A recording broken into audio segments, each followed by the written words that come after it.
Et l'amitié, je me suis déjà exprimé là-dessus aussi, je disais c'est tellement vague et c'est tellement vaste, c'est tellement extraordinaire parce que l'amitié c'est la seule chose qui à mon sens, malheureusement, est durable, beaucoup plus que l'amour. Le vrai grand A pour moi c'est l'amitié avant l'amour parce que ça reste l'amitié.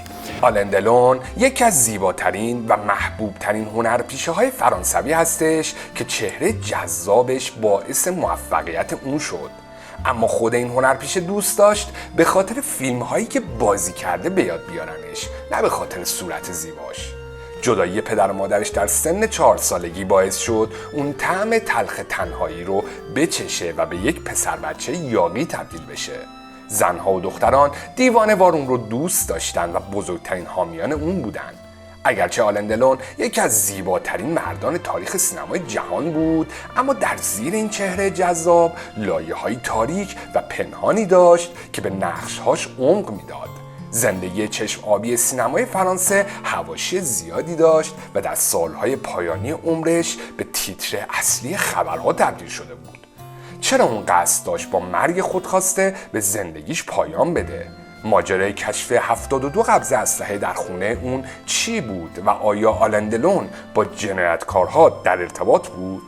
سلام رفقا، آرش هستم و امروز قراره بریم سراغ سامورایی سینمای فرانسه، آلن دلون زیبا و جذاب که زندگی پرفراز و نشیبی داشته. تعداد فیلم هایی که ایشون توش بازی کرده اینقدر زیاد بوده که اصلا نمیشد در مورد همش صحبت کرد و سعی کردم که فقط در مورد فیلم های مهم ایشون صحبت بکنم. لایک، کامنت حمایتی و سابسکرایب فراموش نشه. بریم ویدیو رو شروع کنیم.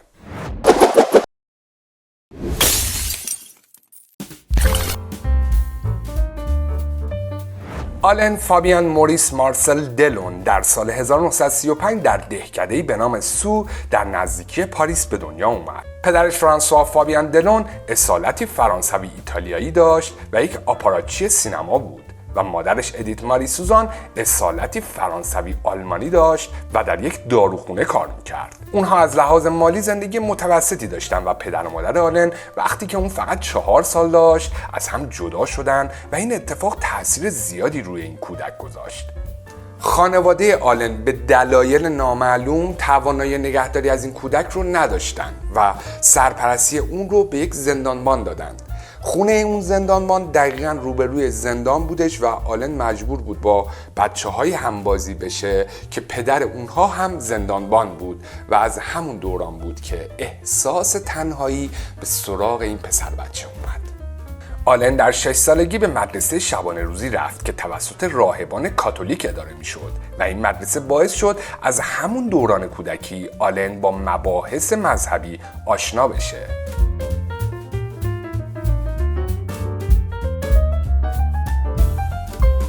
اما یه اتفاق دردناک باعث میشه که اون دوباره تنها تر بشه.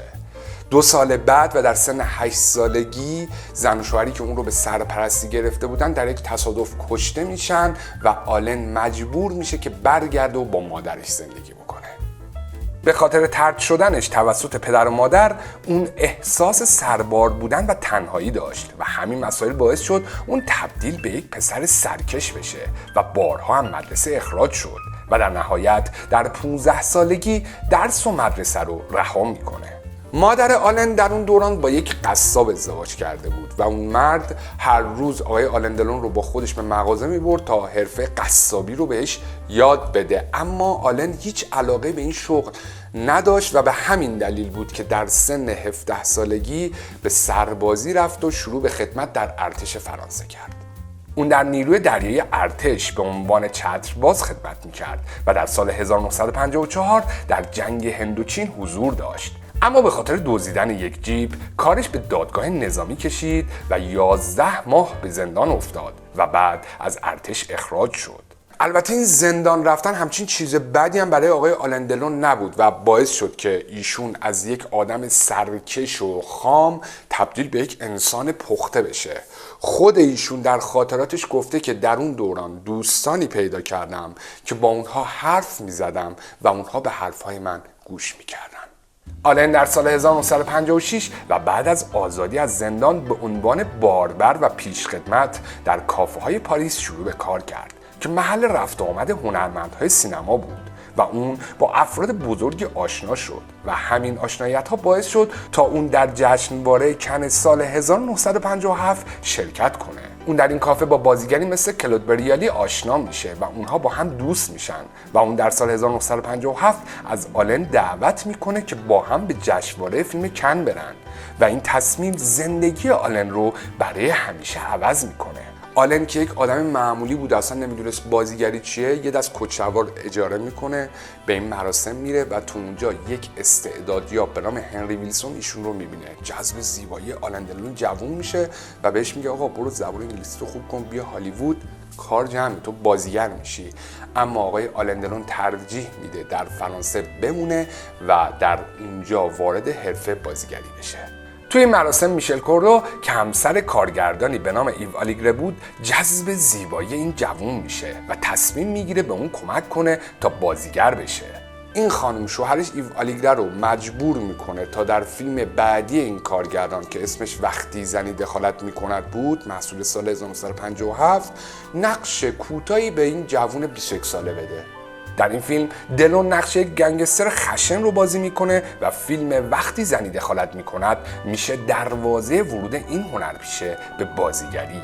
در زمان بازی در فیلم وقتی زنی دخالت میکند خب آقای آلن دلون اصلا بازیگری بلد نبود و خودش رو میسپره به کارگردان فیلم یعنی آقای آلیگره و ایشون سعی میکنه آرام آرام بازیگری رو به اون یاد بده. در سال 1958 آلن دلون در فیلم زیبا باش اما خفه شو با بازیگر جوونی به نام ژان پل بلموندو آشنا میشه و این آشنایی باعث میشه که این دو نفر سالها با هم دوستان صمیمی میشن و همکاری میکنن. سال 1958 رو میشه نقطه عطفی در زندگی آلن دلون دونست. چرا؟ چون ایشون در فیلم کریستیان با خانم رومی اشنایدر آشنا میشه، همبازی میشه و این دو نفر عاشق میشن و با هم دیگه نامزد میکنن. اسم این دو نفر میشه تیتر روزنامه ها و مجلات و این در حالی بود که رومی اشنایدر یک بازیگر بسیار مشهور بود و آلن دلون یک بازیگر تازه کار. Christine, je vais vous faire une promesse. Une grande promesse. Non. Ne promettez rien. Entre vous et moi, ça durera ce que ça durera. در سال 1959 آلن در فیلم زنان ضعیف هستن بازی میکنه و مردم به خاطر شباهت اون به جیمز دین به اون لقب جیمز دین اروپا رو دادن. زیبایی آلن باعث شده بود که نقش‌های بسیار زیادی بهش پیشنهاد بشه. در همون دوران آقای رنه کلمان، کارگردان بزرگ فرانسوی، میخواست فیلم ظهر بنفش رو بسازه. از آقای آلن دلون دعوت میکنه، با هم دیگه صحبت میکنن، میگه آقا ما میخوایم یه فیلم بسازیم، به شما نقش مکمل میخوایم بدیم و آقای آلن دلون با اون جسارتی که داشته میگه نه، من فقط نقش اصلی بازی میکنم. حالا نقش اصلی چی بوده؟ یک تبهکار جذاب. در ابتدا آقای رنه کلمان با پیشنهاد آلن دلون برای نقش اصلی مخالفت میکنه اما یک اتفاق باعث میشه نقش اصلی به آلن دلون برسه. همسر آقای رنه کلمان که جذب زیبایی آلن شده بود از شوهرش میخواد که آقا نقش اصلی رو بده به ایشون و شوهرش هم با این پیشنهاد موافقت میکنه.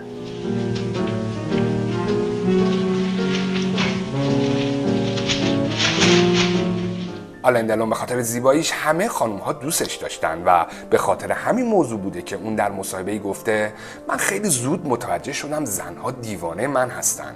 اونها بزرگترین حامیان من در این حرفه بودن. در نهایت آلن دلون این نقش رو بازی میکنه و آقای رنه کلمان خیلی کمک میکنه تا آلن دلون بتونه این نقش رو به خوبی ایفا کنه. از این فیلم به بعد رابطه کلمان و آلن دلون تبدیل میشه به یک رابطه پدر و پسری و اونها در چند فیلم مثل شادی زندگی و آیا پاریس در حال سوختن است با هم همکاری میکنن. در سال 1960 آلن دلون در فیلم روکو و برادرانش به کارگردانی لوکینو ویسکونتی کارگردان ایتالیایی بازی کرد. در این فیلم آلن دلون نقش یک مهاجر ایتالیایی رو داشت و یک بازی متفاوت رو به نمایش گذاشت و به همه ثابت کرد که علاوه بر زیبایی استعداد بازیگری رو هم داره. C'est une chose horrible, Chiro. Si tu savais comme c'est horrible. این همکاری باعث شد که آقای ویسکونتی با آلن دلون در چند فیلم دیگه هم با همدیگه همکاری بکنن. در سال 1962 دلون در فیلم کسوف به کارگردانی آنتونیونی بازی کرد که ایشون از فیلمسازهای مطرح ایتالیایی اون دوران بود. در این فیلم آلن دلون با مونیکا ویتی جذاب همبازی میشه و منتقدان این فیلم رو دوست داشتن. در سال 1963 آلن دلون دوباره با ویسکونتی همکاری میکنه و نقش یک اشرافزاده رو در فیلم پلنگ بازی میکنه. جالب بدونید آلن دلون چون زندگی فقیرانه‌ای داشت میترسید نتونه این نقش رو بازی بکنه.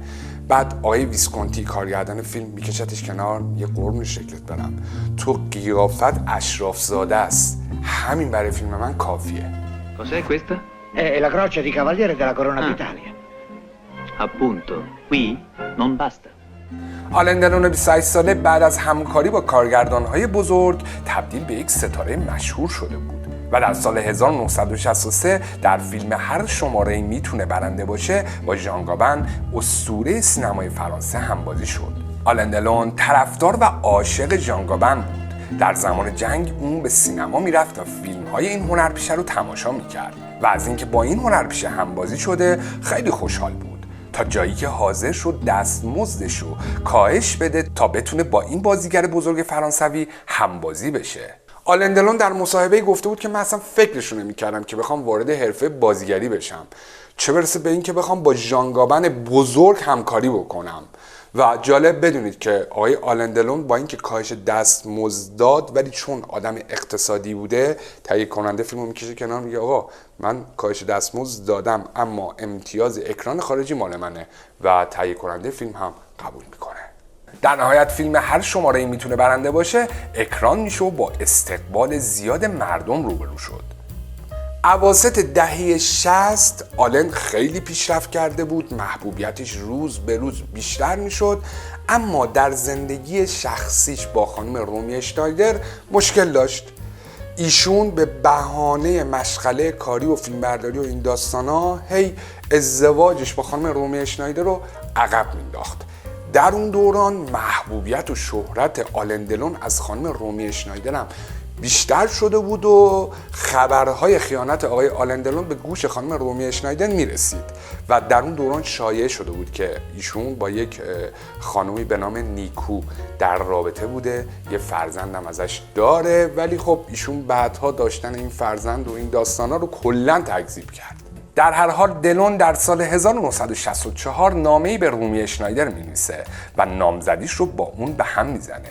رومی هیچ وقت جواب این نامه رو نداد، ولی این یک ضربه عاطفی بزرگی برای رومی اشنایدر بود. آلن دلون در سال 1964 با ناتالی ازدواج کرد و اولین فرزند اونها که یک پسر بود به دنیا میاد و اسمش رو آنتونی میذارن.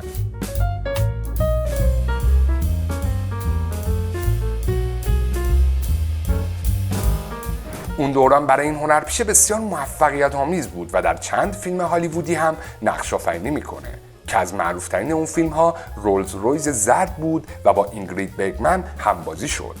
یکی از دلایل محبوبیت آلن دلون در ایران بدون شک دوبله آقای خسرو خسروشاهی هستش.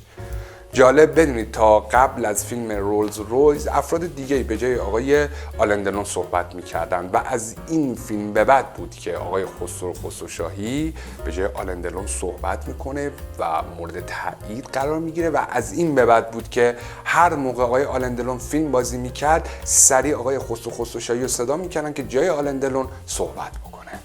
اون مرد هیچ قانونی مجبورم نمیکنه اون امضا کنم. پدر مثل برادر من بود.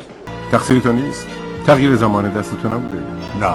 پس عذرخواهی نکن. جنس صدای شیک و جوانپسند خسروشاهی خیلی خوب روی حالت نگاه آلن دلون و فرم صورتش میشینه که با استقبال زیاد مخاطبان روبرو شد و از اون به بعد خسرو خسروشاهی گوینده اصلی و رسمی آلن دلون میشه. یه صحبتایی هم وجود داره که زمانی که آلن دلون به ایران اومده بوده بخش از دوبله آقای خسروشاهی رو برای ایشون گذاشته بودن و ایشون بعدها در یکی از مصاحبه‌اش گفته بوده که بهترین دوبلور من یک دوبلور ایرانی هستش به نام آقای خسروشاهی.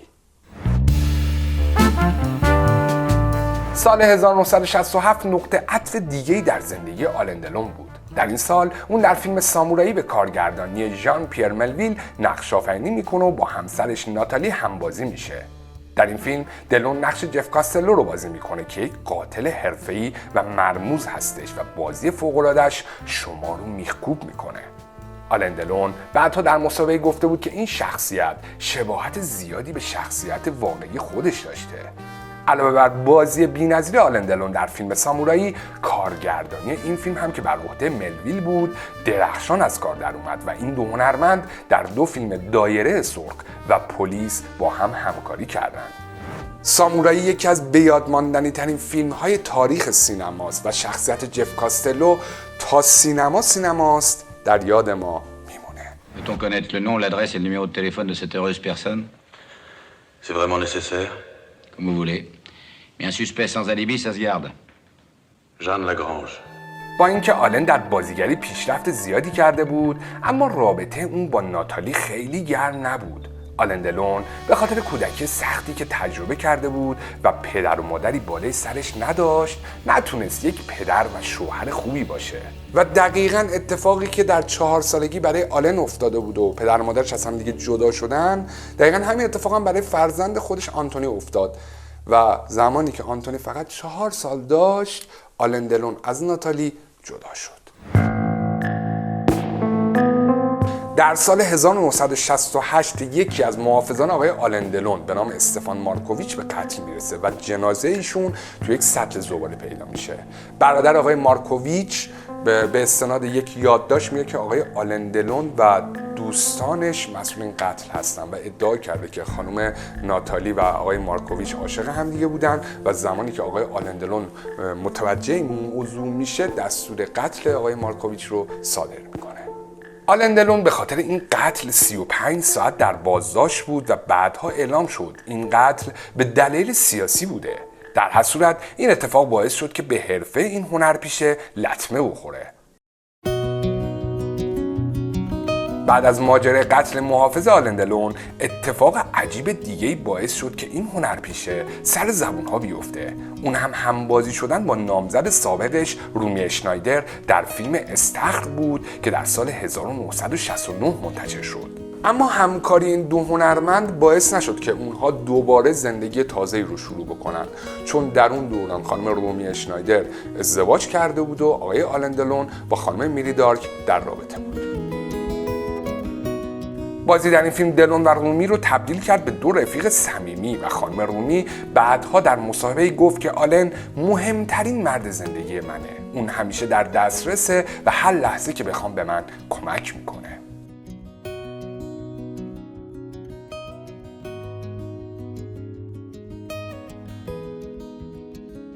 در سال 1348 فیلم استخر به مناسبت فیلم فرانسه در تهران اکران میشه و آقای آلن دلون به تهران میاد و بهروز وثوقی و خانم پوری بنایی به استقبال اون میرن.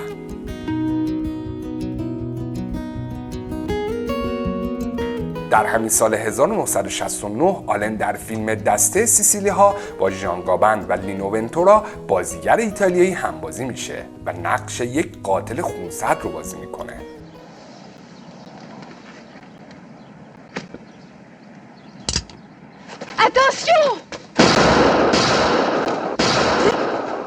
همچنین در سال 1969 این هنرپیشه شرکت فیلمسازی خودش رو تأسیس کرد و تهیه کننده 29 فیلم بود که در اکثر این فیلم ها خودش ایفای نقش میکرد. در فیلم بورسالینو که در سال 1970 منتشر شد، اون دوباره با ژان پل بلموندو همبازی میشه. مردم از این فیلم استقبال میکنن و این فیلم تبدیل میشه به پرفروش ترین فیلم سال فرانسه. Pourquoi? J'aime les bouchers. Je suis sûr qu'on peut l'avoir poli. C'est comme Marello, c'est des hommes finis. Un coup de pouce et il bascule. در سال 1972 در فیلم نخستین شب آرامش آلن نقشی متفاوت رو ایفا کرد. در این فیلم دلون نقش یک معلم قمارباز رو بازی میکنه که برخلاف بقیه فیلمهاش ظاهری آشفته داره و ثابت میکنه که فقط به خاطر زیباییش بازیگر نشده. در سال 1978 آلن دلون برند خودش رو با نام ایدی تأسیس کرد که محصولاتی مثل ساعت و اتکلون و کلاه رو تولید میکرد و میفروخت. اون در اون دوران سعی میکرد با تأسیس کمپانی خودش و تهیه کنندگی فیلم ها خودش رو از زیر سایه اون آلن دلون زیبا خارج بکنه. در سال 1981 آلن اولین فیلم خودش رو با نام برای پنهان کردن یک پلیس نویسندگی و کارگردانی میکنه. شب افتتاحیه این فیلم آلن رومی اشنایدر رو میبینه که به خاطر از دست دادن پسر جوونش افسرده شده بود، اما به خاطر آلن دلون به این افتتاحیه اومده بود. جالب بدونید که این آخرین دیدار رومی اشنایدر با آلن دلون بود. در سال 1982 جنازه خانم رومی اشنایدر در خونش پیدا میشه. در ابتدا همه فکر میکردن که اون به خاطر مصرف بیش از حد قرص و دارو فوت کرده، ولی مشخص شد که علت اصلی مرگ اون ایست قلبی بوده. آلن در مصاحبه اعتراف کرد که درست قبل از مراسم خاکسپاری رومی اشنایدر که در اون شرکت نکرد، تمام شب رو در کنار تابوت موند و 3 عکس از رومی اشنایدر گرفت و اونها رو در کیف پولش نگهداری میکرد. رومی برای همیشه آلن رو ترک کرد، اما یاد و خاطره اون همیشه همراه دلون بودش، تا جایی که آلن دلون در یک مصاحبه بیان کرد رومی اشنایدر مهمترین عشق من بوده و ترک کردن اون رو بزرگترین اشتباه خودش میدونست.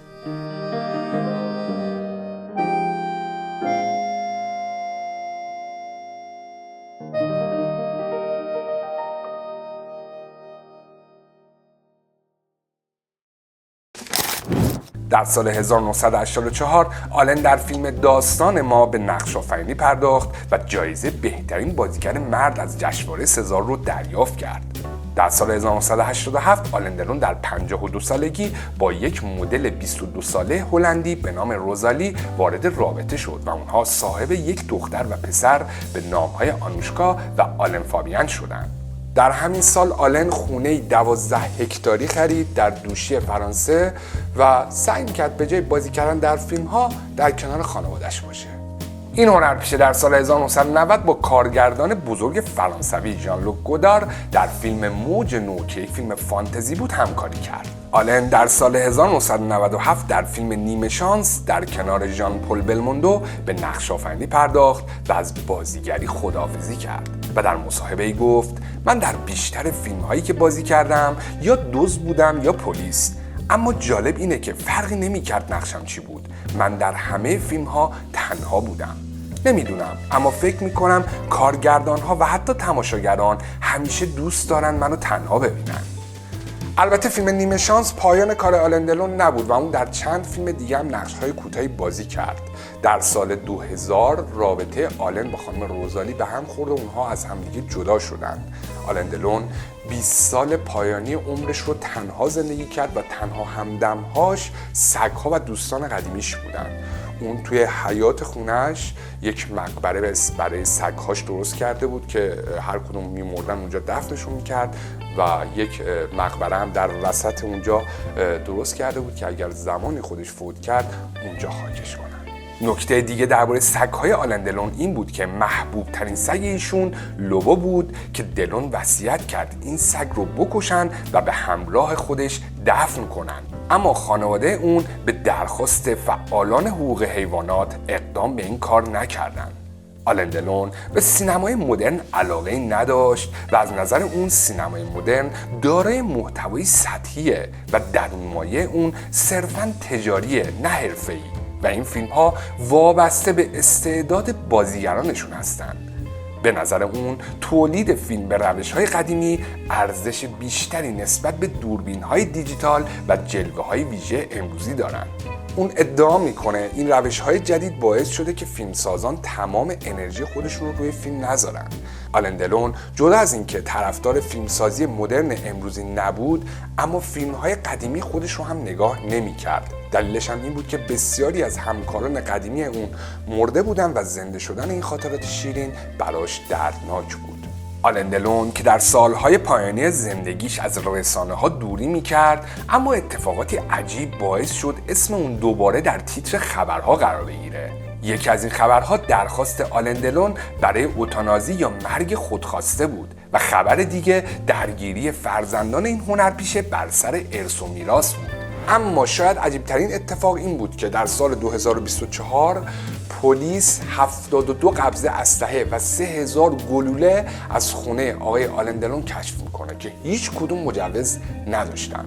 خیلی ها میگن اون اسلحه ها برای امنیت بوده، خیلی ها میگن که نه، آقای آلن دلون تو هر فیلمی که بازی میکرده اون اسلحه رو به خونه میبره برای یادگاری. در هر صورت عمر آقای آلن دلون قد نداد تا پلیس بتونه راز این معما رو کشف بکنه.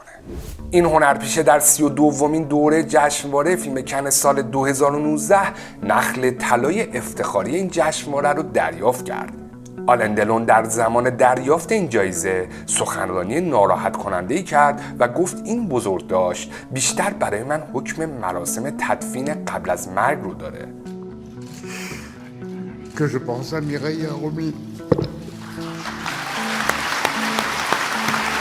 زمانی از این مراسم نگذشته بود که اون سکته مغزی میکنه، به بیمارستان میره و بعد از مدتی بهبودی پیدا میکنه و در سال 2022 اعلام کرد که قصد داره از طریق اوتانازی یا مرگ خودخواسته این دنیا رو ترک بکنه.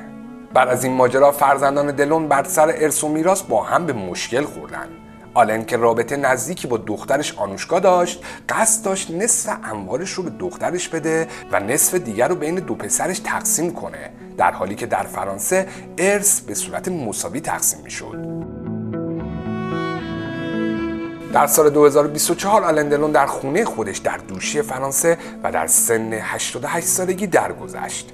اون در سالهای پایانی زندگیش در مصاحبه‌ای گفته بود: دیگر تاب ماندن در این جهان را ندارم.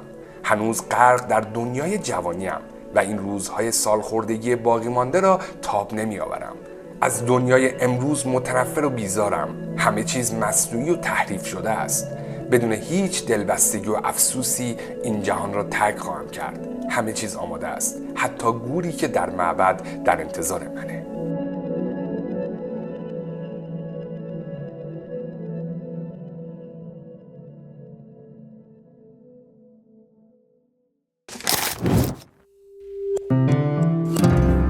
آلن دلون علاوه بر فعالیت در سینما در زمینه مد هم فعال بود و برای مدتی مدل برند دیور بود. جالب بدونید کسایی که درباره زندگی اون تحقیق کردن میگن که اون با دنیای زیرزمینی جنایتکارا در ارتباط بوده و مدتی هم با اونها زندگی میکرده. یک واقعیت جالب دیگه درباره آلن دلون اینه که نقش مایکل کورلونه در فیلم پدرخوانده به اون پیشنهاد شد، اما آلن اون رو رد کرد. این نقش در نهایت به آلپاچینو رسید. دلون گفته که از رد کردن این نقش پشیمون نیست، چون احساس میکرد که این نقش برای اون مناسب نبود. اون سالها از علاقه‌مندان پرشور موتورسیکلت بوده و حتی در مسابقات موتورسواری هم شرکت کرده. نکته جالب دیگه درباره آلن دلون اینه که ایشون به زبانهای ایتالیایی، انگلیسی، فرانسوی و اسپانیایی مسلطه و همین مسئله باعث شد که فیلمسازهای کشورهای مختلف بتونن باهاش همکاری کنن. دلون به خاطر فعالیت‌های بشردوستانش هم شناخته میشه. اون علاوه بر بنیاد حمایت از حیوانات، از چندین خیریه از جمله بیمارستان‌های کودکان و سازمان‌هایی که برای کمک به جوانان محروم اختصاص یافتن حمایت کرده. آلن دلون به خاطر عشقش به موسیقی هم شهرت داره. ایشون در دوران جوانی از طرفداران موسیقی جاز بوده و با خانم سلن دیون هم اجرا داشته. حتی خانم مادونا هم یک ترک منتشر کرده بوده با نام قاتل زیبا که ادای احترامی بوده به این هنرپیشه جذاب. Mise au point sur moi. این هنرپیشه در دهه 1960 ستاره سینما بود و ثروت زیادی داشت و یک شرکت هواپیمایی تأسیس کرد و بخشی از ثروت خودش رو در زمینه‌های مورد علاقه‌اش مثل جمع‌آوری آثار هنری و پرورش اسب‌های مسابقه سرمایه‌گذاری کرد. اون صاحب عتیقه‌هایی هستش که بسیاری از اونها در موزه‌ها به نمایش گذاشته شده. آلن دلون بازیگری که با هنرش نه تنها قلب‌های بسیاری رو در سراسر جهان تسخیر کرد، بلکه به نمادی از سینمای فرانسه تبدیل شد و میراث اون در دنیای هنر برای همیشه باقی خواهد ماند. امیدوارم که از دیدن این ویدیو لذت برده باشید. لایک، کامنت حمایتی و سابسکرایب فراموش نشه. جاتون اینجاست. خدا نگهدار.